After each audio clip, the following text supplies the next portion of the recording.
काम मिलता था, अब 125 दिन काम मिलेगा और दिहाड़ी भी मजदूरी भी बढ़ाई गई, ऐसा कैसे देखते हैं? नहीं, बहुत बधाई और बहुत आभार भारत के आदरणीय प्रधानमंत्री जी का। ये जनता, आम गरीब, श्रमिकों और गांव में रहने वाले बेरोजगार लोगों से जुड़ी हुई ये बड़ी महत्वाकांक्षी और बड़ी योजना है। मैं धन्यवाद दूंगा आदरणीय प्रधानमंत्री जी को कि जहां इसकी जो तमाम तरीके की विसंगतियां थी उन्हें दूर करने का काम किया, वहीं इसे निष्पक्ष और न्यायपूर्ण बनाने का काम किया। और मुझे तो बड़ा इस बात को कहने में कष्ट है कि कुछ राज्य और कुछ राजनीतिक दल श्रमिकों, मजदूरों और गांव में बेरोजगार लोगों को मिलने वाली इस योजना का भी विरोध कर रहे थे। आज ये योजना को भारत के प्रधानमंत्री जी ने जन सुलभ हो सके, जनता तक पहुंच सके, इसके लिए उन्होंने तमाम तरीके की पारदर्शी इसमें व्यवस्थाएं करने का काम किया। इसके दिन भी बढ़ाए गए, इसका पारिश्रमिक जो मूल्य है उसे भी बढ़ाने का काम किया। ये देश में आने वाले दिनों में एक मील का पत्थर साबित होगी। देश के उन गरीब गांव के अंदर रहने वाले उन श्रमिकों, मजदूरों और बेरोजगार भाइयों के लिए, और वही विकास की योजनाओं को भी ये आगे बढ़ाने में निश्चित रूप से एक मील का पत्थर साबित होगी। मैं इसके लिए भारत के आदरणीय प्रधानमंत्री जी और भारत सरकार को बधाई दूंगा। सर, विपक्षी गठबंधन समाजवादी पार्टी 403 की तैयारी कर रहे हैं और कांग्रेस भी 403 की तैयारी कर रहे हैं, ऐसा कहा जा रहा है। नहीं, ओवैसी जी भी 200 की कर रहे हैं और उनके एक आध घटक है वो भी 200 कर रहे हैं। सबकी संख्या मिलाकर के 1000 की हो रही है।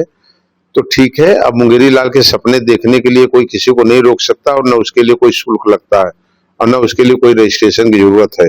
देश की जनता, गांव का गरीब, गांव में रहने वाला किसान, बेरोजगार, मजदूर, दलित, पिछड़ा और अगड़ा, वो पैनी निगाह लगा करके बैठा है, सजग है कि हम अपने विकास को लूटने वाले लोगों को, जिन्होंने 50 साल तक लूटा, किसी ने 15 साल तक लूटा, किसी ने उनके आरक्षण के हक को छीनने का काम किया, किसी ने सिपाही की भर्ती में, किसी ने सचिवालय की भर्ती में, किसी ने सहकारिता की भर्ती में, किसी ने सिंचाई विभाग की भर्ती में और किसी ने पुलिस की भर्ती में।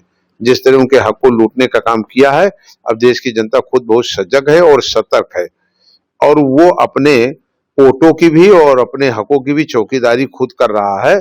और ऐसे किसी भी लोगों को जो उनके हक, हकूक, अधिकार और विकास को लूटने के लिए घात लगा करके बैठे हैं, उनको जवाब देने के लिए इस लोकतंत्र में जनता सजग बैठी है। आने वाले 27 में वो फिर देश में दिखाएगी, वो देश के विकास के साथ है और विकास आदरणीय प्रधानमंत्री जी के साथ है। सर, मुख्यमंत्री योगी आदित्यनाथ ने राम मंदिर पर प्रकरण पर कहा कि SIT का दायरा भी बढ़ा गया, सरकार प्राथमिकता से इसका ध्यान दे रही है और जो भी दोषी होगा बख्शा नहीं जाएगा।